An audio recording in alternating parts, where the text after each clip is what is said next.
Welcome to the Fish Nerds. It's a celebration of fish, fishing, and eating fish. That's always interesting, usually funny, and mostly true. I'm Candace Marie from YoungYetWise.com, and here are the nerds.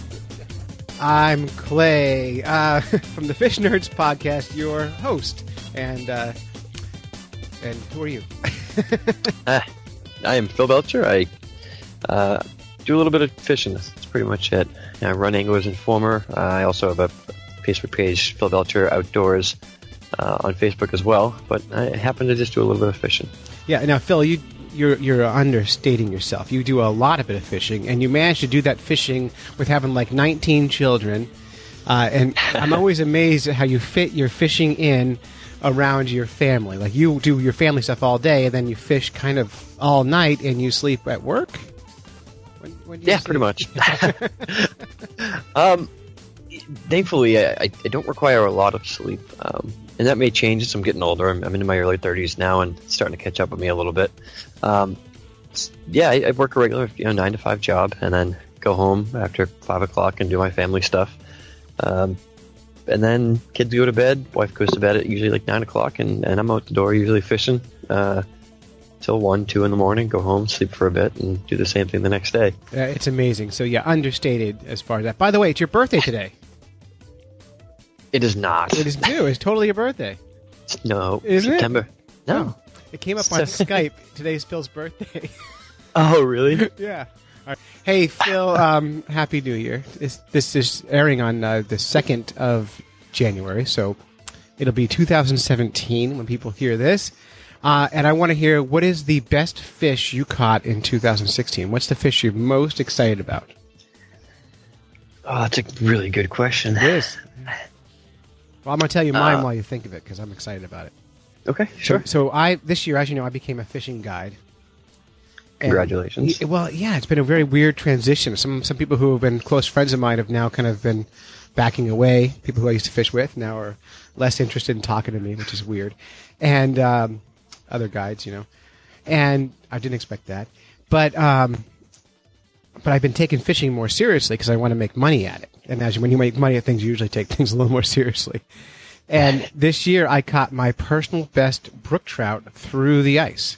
Actually, through anything. That's my best brook trout. It was about 19 inches long in ice that was an inch and a half thick and water that was a foot deep. And it was this monster. And it's such a cool process. You take these little, hot pink is the color that they like. Hot pink jig with a hot pink piece of rubber worm or whatever on it. And you're looking down your little fishing hole and you're jigging, and the fish come in. Now you're in a foot deep of water, so you're standing literally inches from the top of the fish's head jigging, and they're underneath your feet. And you have to, I play keep away with them. I won't let them have the jig. And if you do it long enough and don't let them have it, 2 or 3 big brook trout will come in and try swiping your bait, and they just get really insane in there, and then the big ones just push the rest out of the way and grab it like a monster, and then you fight them in. So I've seen the video. It's a beautiful fish. It's an amazing fish, and that's going to get me a trophy patch for my vest, so I can pretend I'm good at stuff. It's funny with those fish. Those are broodstock fish. Those are like 2.5, 3-year-old fish from the hatchery. Those are the parents of the stocked fish you see everywhere.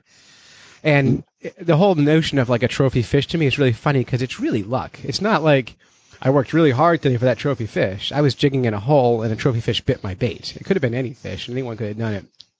But I'm still kind of proud of it.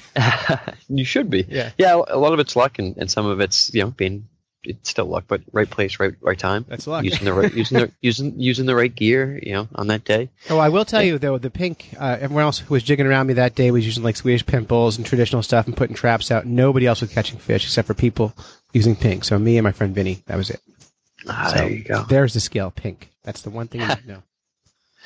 So your best fish. It wasn't my best fish, but I'll tell you. Don't tell me about it. Well, there's a great story around go it. ahead. So this is why I'm going to tell you this one. And also a trout, by the way. So I had a brown trout hit a Aspro Rat. So for those who don't know, what's a Aspro Rat? Aspro makes they have 3 different sizes, a 30, 40, and a 50. It's an actual rat, literally. It's a swim bait called the Aspro Rat, and you can look it up online and you'll see it. Literally looks like a mouse. It's got a tail. It's got, whiskers on it, ears, the whole 9 yards. And it's a swim bait, but it's a wake bait. So it walks across the top. You can crank it down a little bit and get that sometimes to dive, a couple inches or a foot down. And usually it's used traditionally for largemouth bass. So I was out one night fishing, and I had the guy that created the bait, Bill Simitel, call me, and he says, "Hey, what are you up to?" And I said, we had a couple of things we had to talk about, but he says, "What are you up to?" I said, "Hey, I'm out fishing. I'm getting brown trout after brown trout. It's incredible." He says, "Yeah, what are you using?" I told him, I'm using a Rapala, and went through colors and stuff. And he says, "Yeah, I'll be impressed when you can get one on the Rat." And I said, "Really? Is that a challenge?" And he says, "You can take it as you want, but I'll be impressed if you could send me a picture with one on the Rat." I said, "Okay." So I went back to my car, grabbed a Aspro Rat 30, and put it on my line. And I told Bill, "Hey, I'll talk to you later." I get back to the pond, and not even kidding, 12 minutes later, I pull out a nice, over 2.5 pound brown trout on the Aspro Rat. That's amazing. Call Bill up, and he goes, "There's no way." And I said, "Yeah." And it actually got shared on his webpage, which is thebbz.com. He shared the little quick story on his webpage and stuff. It was really cool. That's really cool. No, I have a Aspro Rat. I didn't know it had a name because someone gave it to me without a package.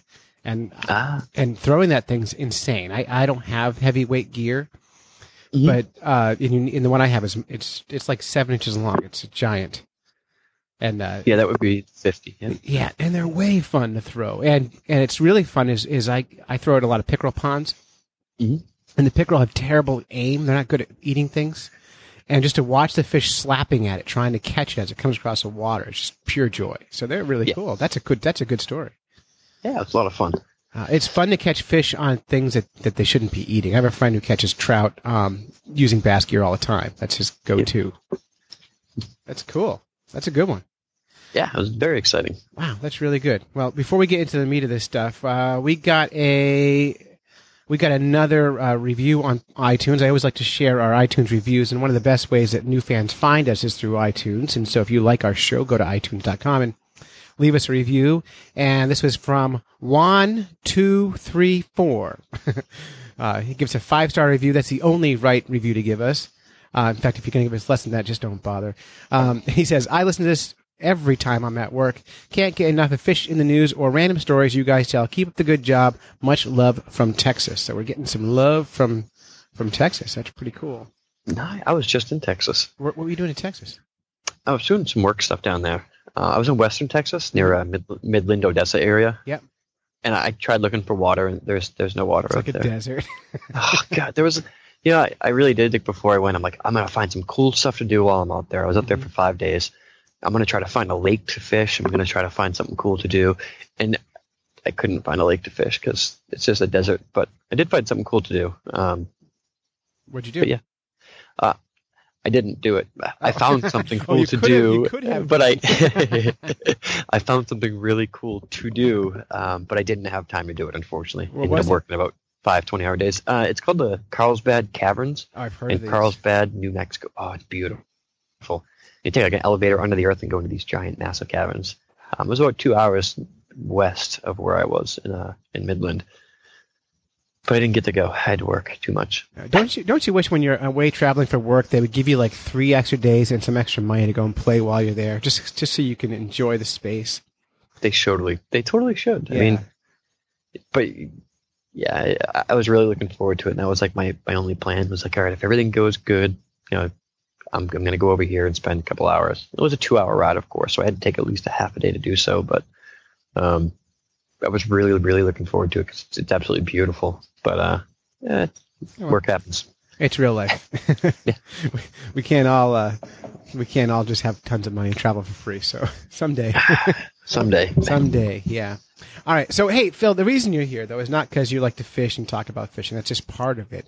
But you're actually you're famous, and I just want to tell everyone we knew you before you were cool. So people who think that we're fair weather friends, we've been fishing together for a couple of years and chatting online for a bunch of time. But you are going to be on TV, and you called me yesterday and said, "Clay, I got to get on your show this week because Monday I'm going to be on TV, and I want everyone to know." And on Monday is the day this show is released. So today you're going to be on TV. You want to tell us about that? Famous Yeah. still? Not famous. Now that you're the big time? saying, yeah. Saying that you knew me before I was cool is as cool as in the eyes of the beholder. I knew you. I knew you when you were just a nerd. That's true. Yeah. So first I'll tell you about yesterday. I get an email from one of the PR people over at Fishing University, and says, "Hey, great news. We moved your TV show up." And more great news, we picked up another channel, because before they were just being broadcasted for 6 months or first 2 quarters of the year on the Outdoor Channel. Mm-hmm. So the way these work is the production company makes the show and then sells it to other networks. Is that the model?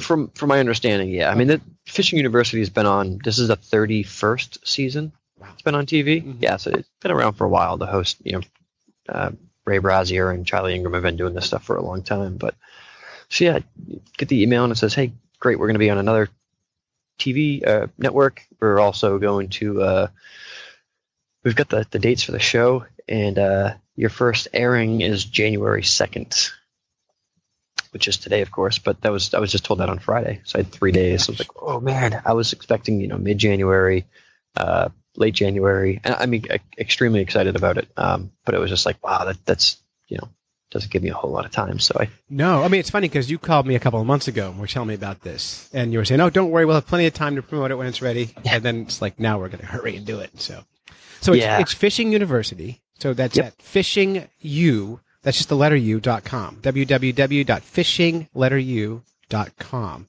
And that's where they can get all the dates. So I know I don't have cable. I can't afford, on my Fish Nerd salary, I can't afford the cable that allows me channels like the Outdoor Network and Sportsman Television and all this stuff.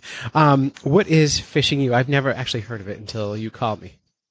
Okay, so Fishing U, it's been on the Outdoor Channel, but it's been kind of all over the place. So Fishing University is they take fishing on the road. They usually visit a school and stuff like that. But during the actual show, we go out and fish. So I got the opportunity to go on the show and fish with Ray and Charlie, who were the hosts of the show, against a special guest that they had, which was Bill Sematell, the creator of the Spro BBZ lure. We got to fish against Bill with his own lure. The only lure that we were allowed to use was that Aspro Rat that we talked about earlier, right. The Aspro Rat 30, 40, and 50. So essentially, we get up there and we went up to upstate New York, Saratoga Lake, and we did some fishing up there. We had an excellent time. But it's Ray and I in one boat, and the other boat is Charlie and Bill, and it's the best of 5 fish. So whoever gets the heaviest bag after the day, wins the show. But so it's a competition. It is, and then it's also after the competition's kind of done, we wrap up. We actually went and visited a local school and did a speaking seminar there and talked a little bit about what encouraging people to get outdoors and pursue a career in the outdoors. So yeah, they do 13 episodes a year, I believe. Each show is played 6 times, which now I think is doubled. Because I know in the email I got, she said it's going to play an extra 20 times this year on the Sportsman channel. So that's so exciting. I mean, you must be psyched to see how they edit it up and how you come out on it. I mean, it's for people like me, and I have such a huge ego. I always get excited to see my own mug on things. But how did you get on TV? Like those of us, like I watch you do stuff, and I'm always impressed with who you connect with, and to see you get on TV, and I'm like, man, I want to do that. How does one do that kind of thing? Someone wants to be a professional angler. So remember how you were saying money. You were saying earlier, you go for brook trout and you dangle that thing in front of the and it's a lot of luck. It really is. I do work hard, and I do pride myself in my networking skills and meeting with people, and I kind of I guess I got lucky. I talked to the right people, and I kept fishing the right products that someone was apparently paying attention to, and I had some of my pro staff companies and sponsors that were sharing my stuff, and it fell into the right hands, and they said, yeah, we'll take that guy. So you didn't go to them; they came to you, or both? Yeah, it was kind of a both. They came to me. You want to hear a really cool story about it? Yeah, that's what we want to hear. Yes. Cool Yeah. stories. All right. Cool story. So I got a call one day from a guy. I can't give out too much information, but Yeah. How about his number? I get a call from a guy and he says, "Hey, we're looking for a guy that throws swim baits up in New England. We're looking for someone that's going to be, have the ability to talk on TV and be great and represent some of these outdoorsmen, but also going to be great in front of a camera." And your name came up. And I said, "Oh, that's great. What's the show? What's the deal?" He says, "Oh, it's Fishing University," which I had heard of because I'm a geek. But I said, "Yeah, that's great. Give me the details." He said, "Well, I'll get back to you. I'm going to have someone else give you a call." And I got a call from the VP of marketing at Spro. He says, "Hey, I talked to so-and-so, and he gave me your number, and we wanted to talk to you a little bit about doing a TV show up in Saratoga Lake." We went over the details of the show and stuff. And Spro is the sponsor of the show that you'll see today on Fishing University. They paid for my family and I to travel to upstate New York. My wife and kids came with me, which was great. 17 kids. 3 kids right now, 4 in about 2 months. Yep, and then fishing is over. Yeah. So after a few phone calls back and forth, we talked about some of the details, where we were going, dates, things like that. I had another call from the original guy that called me and said, "Hey, so I talked to these guys again. We want to make sure you're 100% in." And I said, "Yeah, it's a great opportunity for me, and I'm absolutely flattered and honored to even be considered by you guys." And he says, "Good, because you're the only person we even called." Perfect. Which for me really blew my mind, because I'm not a professional fisherman. I don't do charters. I'm not a guide. I'm just a guy that works a 9-to-5 job who loves to fish after hours. Mm-hmm. And I do what I can and get out as much as I can, but that's it. I just love fishing. And I got a TV show, and Spro, which is a huge company, called me and asked me to do this. There's millions of people in the U.S. that fish like I do, and somehow the pin fell on my head, and I got invited, which is super exciting and really just a kind of a mind-blowing experience. I mean, it's exciting. It's really cool, and it's a nice compliment to you as a fisherman that they noticed you. I mean, one of the things you do right is when you catch a fish on someone's product, you share that fish and the photos with them, and you make a big deal about it. And that's what people get excited about. It's all about stroking those egos and getting them, showing them, "Hey, look, your bait works for me." And, yeah, absolutely. It's funny. As someone who's not sponsored by anybody, I'm always interested in seeing how this works, because I haven't figured all this out yet, and it's not my brain doesn't lock in that same way that pro anglers' brains lock in, and I keep waiting for someone to walk through my door and say, "Hey, I'm going to give you a whole bunch of money and take you fishing," and that's not going to happen, because you have to be proactive and go get it. So you were on TV. You got to film this thing. Tell me about. So you're on 2 different bass boats. Yeah, so there's 2 different bass boats. And then there's chase boats with cameras, right? Correct. Yep. And how's that impact the fishing? Honestly, it didn't. We kind of went up there with the game. Ray and I kind of had a game plan when we got on the water after halftime. At first, it was kind of, we were figuring out the lakes. We were just driving around. We had the chase boats, and we had, also had a cameraman on our boat. We tried a few different spots, and then about halftime, we went up. We kind of revealed our scores. We were at for poundage or weight by halftime, and said, let's go finish up the day. And what do we want to do? And I said, I think we figured it out. Let's go hit the docks. So it wasn't too bad. Him in the front of the boat, me in the middle of the boat, camera guy in the back of the boat, chase boat behind us. And we're just fishing dock lines as we go down. So it wasn't too bad. It was still kind of, surreal. You did have to watch out when you're casting and stuff for when, these rat 30s, 40s, or 50s that you're not hooking somebody like a camera guy. But I was watching a YouTube video of a kid getting hooked in the neck with one of those rats. His mom hooked it. Yeah, it was awesome. You have to share that with me. I'll see if I can find it. He's not going to get sponsored. It's not. Maybe I'll send her a rat, though. Yeah. So yeah, other than knowing that there's a camera guy that's behind you, that's gonna at some point put what you're doing at the very moment on TV. It's a little nerve-wracking at first. It took a little while to get used to, but as far as affecting the fishing, I don't think it had any impact. Well, that's good. I would be concerned. I would be distracted. Now, I have a trouble with cameras. And I was in a play recently, and it's not just cameras. It's whenever I know people are watching me, I smile.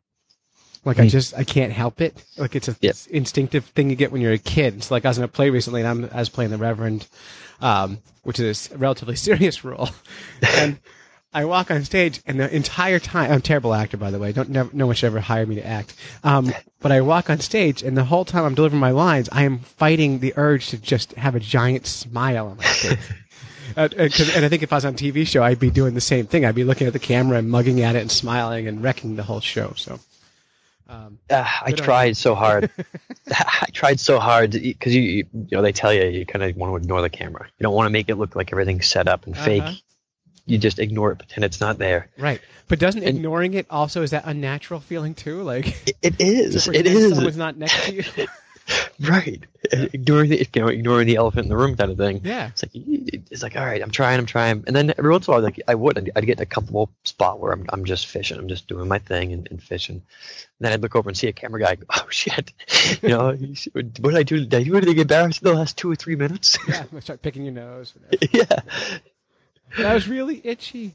I would just talk to the camera guy the whole time. I just break that fourth wall all day. That's it. I will say that our camera guy, his name is Rick Cheatham, was unbelievable. Awesome guy, man. He was just all day long, so helpful. We went out to dinner the night before and the day that we went fishing. Just incredible guy, and he helped calm my nerves when we first got out there with the, don't worry about this. We're going to put this here, and I'm going to be over here. This will, and really like gave me the inside of this is how this shot's going to look. Don't worry about what your face looks like or this or that. He really walked through a lot with us. And Rick he's an absolutely great guy. Mm-hmm. And how was the makeup and all that? Did they do a good job with the makeup? And my wife took care of my makeup for me. Excellent. Well, someone has to do it. Okay, so this is going to be airing all the time. But people can get the whole schedule at fishingu.com. Is that correct? Yeah, the first, for January 2nd, just the thing you said, the day that this comes out, it'll be on twice. It'll be in the Outdoor channel at 7:30 a.m., and then it will be on the Sportsman channel at 11 a.m. And then it doesn't come on again on Thursday. Mm-hmm. Thursday it will be on the Sportsman channel at 10 a.m., and then Friday it'll be on the Outdoor channel at 7:30 a.m., and then on Saturday it's on the Outdoor channel at 5 a.m. and 1:30 p.m. Okay. So that's a couple times. A couple times. And if people go to Fishing U, can they find it there and link back to what? Because they're going to, people listening to the show aren't going to not making notes of driving.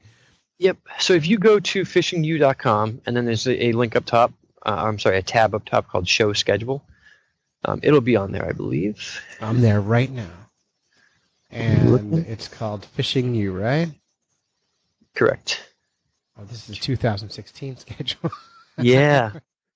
I would imagine. I know they just got the schedule, so I'm hoping maybe this will be up by Monday. Well, we'll get it figured out. But we'll link back to it, and if you send me that list of the schedule you just gave, I will put it on the show notes at fishnerds.com and link to Fishing U as well, so people can click right through to it and make sure they get a chance to see it. And Phil, is it ever going to be streaming online, or is that not a thing? Yeah, it will be. I guess after it airs on the Outdoor channel and Sportsman channel and World Fishing Network. And we'll be sure once it gets to that point, you share it with me. I'll share it out with the Fish Nerd Nation and make sure everyone who is like me, can't afford the good cable, can also see it. Oh, there's a schedule. Great. So, and again, the schedule will be at fishnerds.com in the show notes for this episode, and it'll be easy to find. And Phil, I'm so proud of you. Like, it's so fun to watch people be successful. I have a few friends like you who've kind of really, in the last couple of years, gotten some kind of cool success, and I really love watching that transition and to see what happens next and what is happening next for you. So, Phil, what's the next big thing besides your baby? What's happening next? Right now, that's the focus. We don't care about the baby. Babies are gross. As far as fishing, the next big thing, I'm not really sure yet. We'll see what 2017 brings. I do have quite a few plans for the year. I possibly designed a lure for a bait company that may be coming out in 2017. Sweet. Yeah. Sweet. Got some other cool stuff. I'll share when I can. That's some cool stuff coming out. That's really cool. I'm gonna have to off the recording. I'm gonna have to bend your ear sometime about how to get sponsored and all that, because I don't understand that one bit. So it's a lot of fucking work. Yeah, but I could use the advice on just give me a direction to head, because right now I'm just doing my thing and I've been kind of plugging away, and I'm like, I've got to do something different. So I don't mind working. Yeah. Everything. I'll tell you, the number one thing that people get confused about the pro staff thing or sponsorship is that they don't give a shit how big your fish is. They just want quality photos and happy fish. So as long as you're consistently getting pictures of fish and they're very good lighting, you've got good lighting on your face, the fish is turned the right way. You can see the baits. You can see the bait clearly. I have one of my companies that I'm actually getting paid for to pro staff for, which is incredible. They want 3 pictures of every fish that I catch. They want a picture of the bait in the mouth. They want a picture of me and the fish, and then they want a third picture of the actual hook inside the fish's mouth. Yeah, they love that. So they want 3 different pictures usually, or 2, usually minimum of 2, but they want 2 or 3 different pictures of the fish, and they'll compile it later on and make a good photo op or a Facebook page Facebook post from it. But quality of pictures is absolutely king. Yeah, and that's harder than people think. Fish pictures are hard to take, so that's interesting. We could do a whole show on just that. It's interesting that we could. Yeah. That best brook trout I caught last year, I guess. The pictures of the bait in his mouth are perfect, and it's a no-name brand, off-market tungsten jig that I got for 25 cents on clearance at Walmart. 25 cents is a good deal for a tungsten jig, though. I got a ton of them. I got them last spring at the closeout, so they're all marked way down. This giant pile of them, and I just bought $25 worth. Look. So the Fish Nerds this year, Phil, we're going to be at the New England Fishing and Outdoor Expo at the end of the month in January here. Guess what? I'll see you there all 3 days. Yeah, I'll be there for 3 days. So far, it's me by myself in a booth for 3 days, which is going to be a long 3 days. That's the 27th, 28th, and 29th. Go Fish Dan puts this show on every year. And this year, there's some big names in fishing going to be there. Captain Sean Tibbetts will be there, who's a friend of mine. I like seeing him around.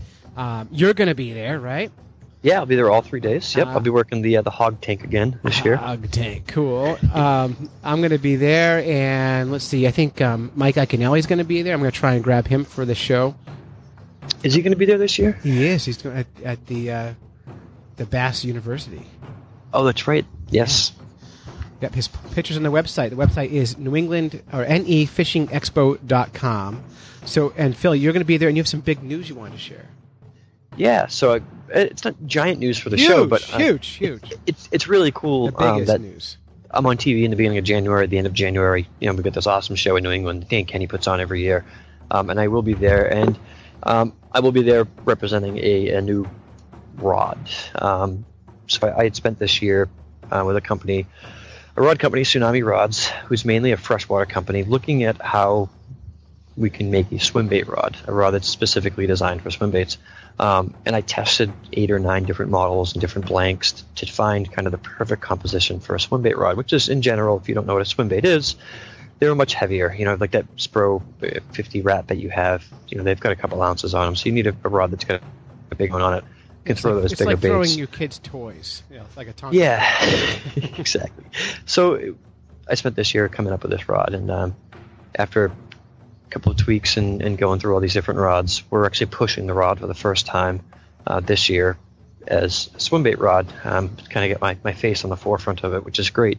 And also Spro is also chipping in some door prizes and stuff like that, get me some tank time. So you will see me if you're there. I'll be there for the 3 days. I will be up at the hog tank throwing the new Tsunami swim bait rod, as well as some Spro product and Aspro Rat swim baits, etc. Well, cool. Well, I hope to see you there, and I'm going to be recording live shows at the Fish Nerds table, and so you can swing by and spend 5 minutes on the mic with me. I'm going to try to do like a bunch of 5-minute quick story bits. So yeah, I mean, there's going to be a lot of great guys there, and some of the bigger companies, Daddy Mac Lures are going to be there, and the biggest. the biggest New England company. I love Jack and Dennis. The whole company's they've always great. been so good to us. Yeah. Yeah, and you get Mass Bass Boys and Radfish Lures. There's just so many companies that will be there. It'll be a great time. I was playing mini golf this summer, and one of those Mass Bass Boys was in front of me on a sweatshirt. I just met them for the first time playing mini golf in North Conway, New Hampshire. So, no kidding. Yeah, these guys. Do you know who it was? I don't remember. I didn't connect with him on Facebook or anything. So I just briefly. I was playing golf with my kids, and my kids lose patience in my fish nerds stuff. So I did not take their time.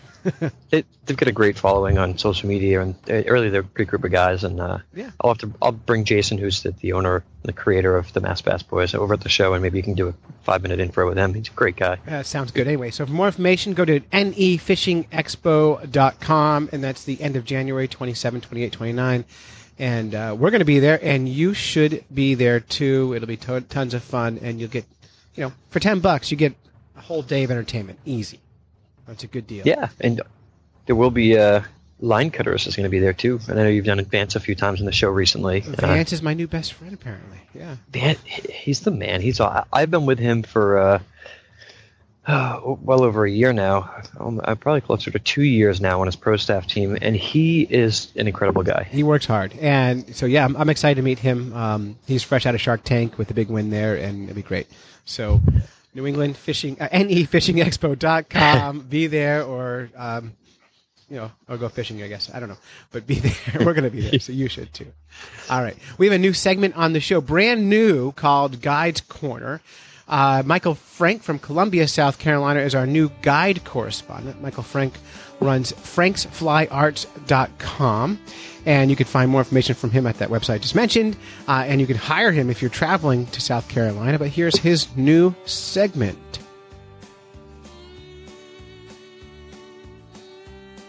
Hello and welcome to the Fish Nerds Podcast's new segment, Guides Corner. I'm Michael Frank, owner and lead guide at Frank's Fly Arts Fly Fishing Guide Service here in Columbia, South Carolina. I thought I'd start out this segment of the podcast with a short shout out to all of the women who fly fish.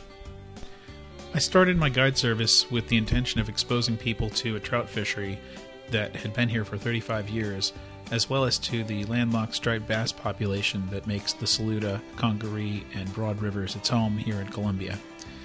Along the way, I wanted to educate people about environmental factors that were affecting fish habitat, and just introduce people to my favorite pastime of fly fishing, a hobby that I feel many would have never otherwise considered getting involved in. The humble beginnings of Frank's Fly Arts go back to an idea I had to hold fly tying classes at a local craft store. I walked into an AC Moore Arts and Crafts and asked to speak to the manager. I explained to her what I wanted to do, and she looked at me with the slightly skeptical and presumptive look I've become accustomed to when bringing flashy yarns and materials like feather boas to the cash register at one of these establishments here in the Deep South. It's one of probing inquisitiveness that seeks to answer the unspoken question of where I fall on the sexual preference spectrum. I explained to the manager that I was a fly tyer, and I told her that I had been coming to her store to cull materials that I thought would be useful in creating artificial fishing flies for months, and that I would now like to offer a weekly fly tying class in their workshop area. This was met with much opposition. I don't think men would come here for a class. I don't think women would do this. Women around here don't fish. But I was ready for her. I told her that this was an opportunity. Many times I'd seen other guys wandering around the store like zombies, their eyes glazed over looking for a bench to sit on and wait for their wives or girlfriends to finish shopping. What if these men were fly fishermen? What if I introduced them to fly tying and gave them a guide to all of the useful materials they could buy at her craft store for tying flies? She could turn these zombies into eager participants in the craft store shopping trip, who would also be paying customers. Now this piqued her curiosity, and she sent me home with the assignment of writing up a curriculum and materials list. The classes themselves were a modest success. A father and son signed up for a 4-session class, and I think I had one other student. Of course, this was way better than the manager ever imagined I would have done. The most entertaining and educational part of this little experiment, however, happened in the weeks leading up to the class. 2 Saturdays in a row, I set up a folding table right in the front of the store where I tied flies and handed out business cards, hoping to sign people up for my class. Many of the women who walked by just assumed I was making jewelry, but many more stopped to watch and to talk to me, and that was when the dam would burst. When these women stopped, they told me stories about a grandfather who had always fly fished and told me they wished he had taken the time to teach them to do it. Stories about trips out west to fly fish big western rivers with their husbands, or just stories about their trips to the lake house or the beach where they fished with rubber worms or cut bait. 2 of the ladies who stopped to talk to me hung around for over an hour watching me tie. When they first stepped up to the table, they said it looked like fun making the flies, and that all the flies I'd made would look great as earrings. Just before they left, I told them the classes started in about a week, and to let me know if they wanted to sign up to learn how to make flies for earrings. The one lady answered, "You think we'd want to use these for earrings? Hell no! If I learned to tie these, I'd want to catch fish on them." So what does this have to do with guiding? When you first start out guiding, you have to establish a client base. In some cases, like mine, where the local trout fishery was an open secret enjoyed mainly by older men, you have to establish an actual market.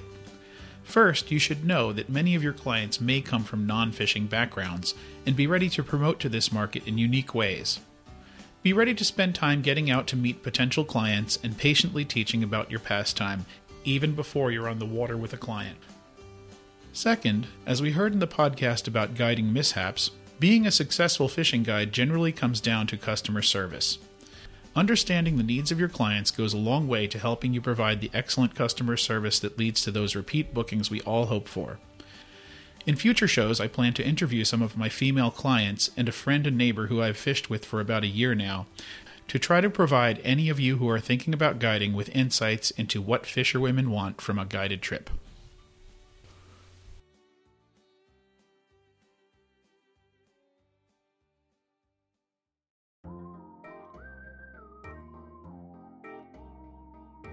This show is funded entirely by our fans over at Patreon. Patreon is a crowdfunding site like Kickstarter where you can fund ongoing art projects. And make no mistake, a podcast is an art project. I spend hours editing, creating, and making this show entertaining for you. So if you like it, I'm asking all listeners to give $1 per episode, $4 a month, to keep this show going. And we, believe it or not, we are on life support right now. We have been losing money every month, and it costs us well over $300 a month to make the show. And right now we make about $175 on Patreon. It's our only funding source currently.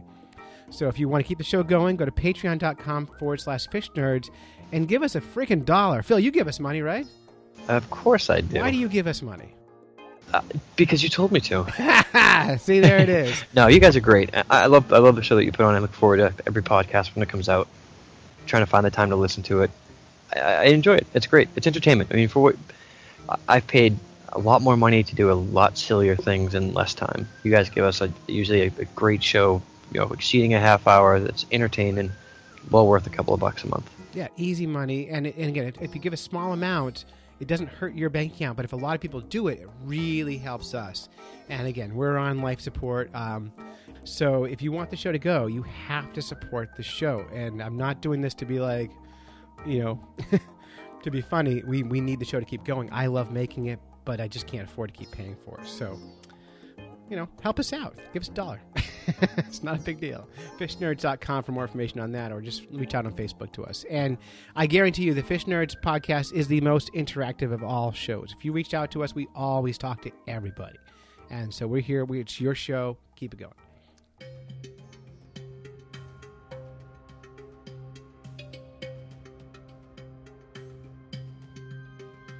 So, there's that. And now it's time for Fish in the News. Do you like Fish in the News, Phil? Of course I do. Everyone loves Fish in the News. First, I have a quick segment from Captain Sean Tibbetts at MaineTunaFishing.com. He occasionally sends us these little bits, and eventually we're going to ease him into a new segment called Fishing Vets in the News, where he's focused on vets who have made the news in the fishing world. But here's a quick story from Captain Sean about a brown trout. By the way, Phil, my whole life, I didn't think brown trout was a real fish. Really? Yeah, I was raised where brown trout was like, when your goldfish died, your dad would put it in the toilet and flush it and go, oh, He's swimming with the brown trout, and I thought brown trout was only a euphemism for poop. I had no idea. So, it actually wasn't until about 10 years ago I learned the truth. So, and now whenever I catch one, I just think, oh, shit. So, I see what you did there. You I like see it. Yeah. Anyway, so here's Captain Sean. All right, fish nerds, Captain Sean here. This story comes to us from KTAR News. Southern Arizona River rebounding with more fish and less smell. I wonder why. More fish are calling a river near Tuscan home thanks to upgrades at nearby wastewater treatment facilities. These water reclamation plants provide the water that flows into the lower Santa Cruz River. Back in 2013, water quality wasn't so great. There were a lot of brown trout and lily pads. There weren't as many fish and a strong odor emanated from the facilities. Since then, Pima County has invested $600 million to upgrade those wastewater treatment facilities. We've been finding that the water clarity and quality is much improved. There's a whole lot less brown trout, said Claire Zugmeyer, an ecologist with the Soren Institute who has been tracking the changing river. We have a new species of fish that are living in the river. A new report released by the Soren Institute in Pima County reflects the changes in the river between October 2014 and September 2015. Zugmeyer said, at first they could only find mosquito fish.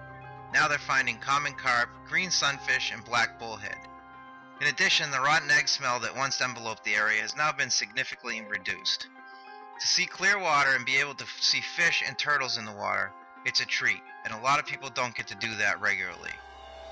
Well, now remember, this is Arizona. They don't have a lot of water.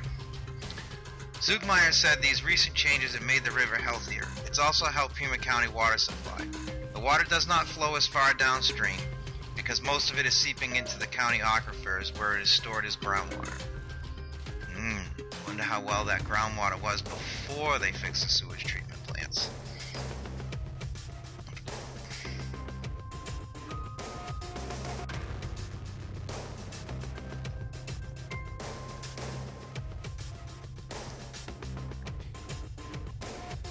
All right. And Fish Nerds has a podcasting group. If you listen to the show and you want to get really involved, we have the Facebook page, which has 14,000 people on it, but we have our group, which has about 500 dedicated fans, and that's where the real action is. Facebook suppresses business pages, so we had to create a group to really have good conversations.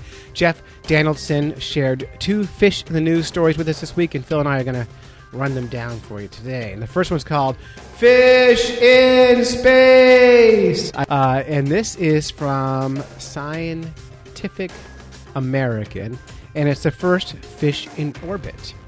The late John Glenn was the first American in orbit, and that Russian Pooch Laika was the first dog, but it's now time to acknowledge another species. Have you seen the story before? Not until you sent it to me today. This is a story that Dave and I reported on in 2011 before we were podcasting. Actually, the story is about this one. And because it was we were on a quest to catch and eat every kind of freshwater fish in the state, and this was one of our fishes. So it says, when you launch a human body into space, sometimes that body becomes sick with nausea and general disorientation for the first few days. After a time, that body is better. This is the space version of seasickness, because gravity holds our feet on the ground. We humans basically move in 2 dimensions on Earth. So it may not be surprising that when you launch our bodies into gravity-free 3-dimensional movement in space, that our stomachs lurch and our heads spin. In the 1970s, National Association of Space, NASA, wondered how zero gravity would affect fish, animals that moved in 3 dimensions on Earth. Does a fish get space sick? For this important aquatic mission, NASA needed a fish that required little care but could endure the stress of space launch and time in space.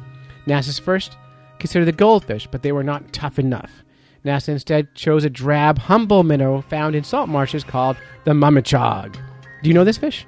I do, yes. Yeah, it's a great little fish. Good bait, right? Phenomenal bait, that's why I know it. Yeah, and if you ever waded the bays of Fundy, Canada, or Chesapeake Bay, Gulf of Mexico in the U.S., and saw schools of minnows darting between your legs, then you've met the first fish in space.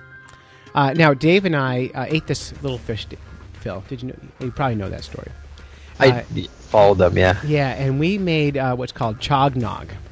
So we mulled the mummy chog in cider spices, and then we put it on It was around Christmas time we caught it. And we put it on,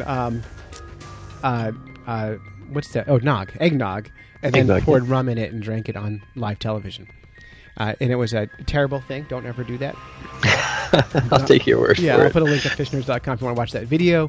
But we did this story before Scientific America. I'm just saying that fish nerds are in the game here. When 2 juvenile fish arrived at Skylab, they swam in elongated loops as though they were spinning hands of Salvador Dali created clock. Without gravity, the fish didn't know which way was up. On the 3rd day, the fish swam in regular patterns, always with their backs toward the interior lights of the Skylab. In many animals, including 2-legged kinds that build rockets, gravity tugs on special cells in the inner cells and tells the animal which way is up. That's from gravity. This is called vestibular righteous purpose. Without gravity to tug on the inner ears, the mummichogs relied on the artificial light to tell them which direction was up. Using fish logic, this is reasonable. The sun never shines from the bottom of the ocean. So that's what they've learned from these fish. Now, mummichog are really cool. They can live in water temperatures upwards of 80 degrees. And they can bury down in the mud, and they can kind of like do a semi-hibernation and hide from dry weather. And they are super hardy. And that's why they chose these fish to go to space. Resilient. Which is what? They're resilient. Oh, they're so tough, yeah. That's why they make great bait, too. Yeah, and they make really good bait. They stay on the hook for a long, long time, and they're really cool. But yeah, that's Scientific American. They're about 30 years late on this story, but it's still a good story. It is. But again, if you share stories with us on Facebook, we'll try to use them in the show. Next one. What happens when your little cousins name a new species? The ninja shark. This is, I get another one from a fan, and it is on ScienceAlert.com. Scientists just discovered a weird new shark that glows in the dark. That's awesome. Say hello to the ninja lantern shark, a species of shark that has only just been discovered. It's really weird. It hides in the deep, and its black skin keeps it camouflage, but also glows in the dark. The ninja lantern shark was discovered by a team of the Pacific Shark Research Center in Moss Landing, California. Its official name is Eptometerus Benchelli, after Jaws author Peter Benchelli. That makes sense, Benchley. You know, it's funny, I try too hard to read Latin, and then I read it so badly because I'm overthinking it. But its common name was coined by cousins of researchers Vicky Vasquez. The 4 of them, aged 8 to 14, suggested Super Ninja Shark, but she scaled it back. I love it. We should let kids name every fish. Oh, yeah. It would all be way more fun to catch. Absolutely. Yeah, you wouldn't have any creek chubs. They'd have better names. You know. Just imagine, what'd you get? Oh, I got a super ninja shark, man. It was huge. Like, Yes, man. So, The ninja lantern shark is roughly a half meter or 18 inches long, and it lives at the depth of 1,000 meters in the Pacific coasts of Central America. Its odd combo of dark and light helps it creep up on its prey. So it's a really cool looking fish. These fish from the deep water are just so wacky looking. And then when they preserve them for photos, they never look like real things. right. They just look bizarre. But we'll have photos up at fishnerds.com so you can see that fish. Phil, what's the weirdest fish you ever caught? Oh, I have no idea. You've never caught a weird fish? All that. I'm sure I have. I'm sure you have. Yeah, I'm sure.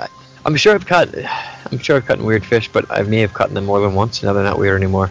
That's how it is with me too. The first time is very odd. Like like you catch a big ocean sunfish or something. That would count as weird. But I'll tell you one of the weirdest experiences while catching a fish. All right, let's hear it. So fishing a pond down in Plymouth, and I was throwing a swim bait. I'm not sure which one it was, but walking it across the top, and I had a largemouth bass following it. I could see the wake coming behind the bait, so I knew it was there. So I slowed down, waited, and he hit it. And as soon as he hit it, I set the hook on it, and the fish is still up in the top of the water. So I'm trying to keep him out of the weeds and keep him up. And I see this giant osprey come down and grab the fish. Now I still have a hook in its mouth, and I was able to get the fish out of its mouth, but he left quite a scar. Actually ripped the back of the fish kind of right off and took a big piece of the fin right off. Now, it's always spooky and exciting when birds come in and take your fish, and I'm always afraid of hooking them when they're doing it. I don't mind them taking the fish, but I don't want to hurt them at all. Yeah, I'll tell you, it was completely unexpected because I didn't actually see the bird until he was like on top of the fish. So I'm so focused on watching, looking for the shadow of where the fish is. Is he trying to go into brush or cover, trying to keep him up? And all of a sudden, just this giant bird just comes down and smashes it. It can be a little scary. Yeah, It totally spooked me, and it's like, holy cow! And like in the moment, like, what do I do? I've got a nice largemouth bass, and I've now got a bird that's trying to fly in the air with it. Yeah, well, that bird will fight a lot harder than that bass. Oh yeah, absolutely. If you caught the bird, you would get hurt a lot more than that bass. Yeah, exactly. So yeah, we never want to do that, but it happens. It happens all the time. All right, so let's wrap this up, though. So that's it. You've listened to a couple of fish nerds when you could have been fishing. We'd like to thank our families for supporting us while we podcast and go on fishing quests and do all sorts of silly things that nerds do. If you would like to support the Fish Nerds, you can go to patreon.com and search for Fish Nerds and help us crowdfund to this podcast.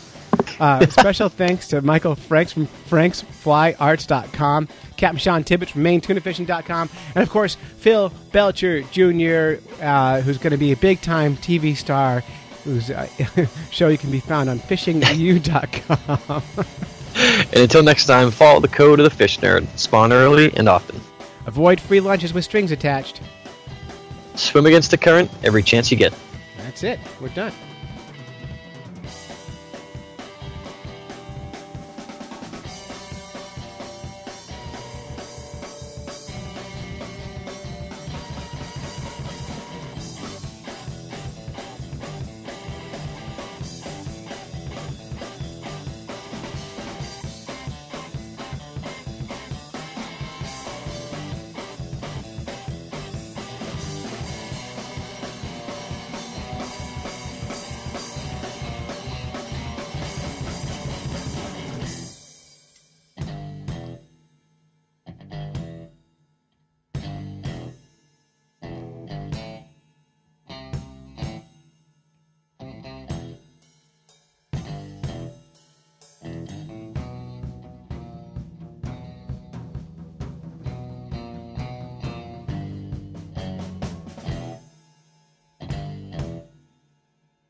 I want to say Frank's fly farts.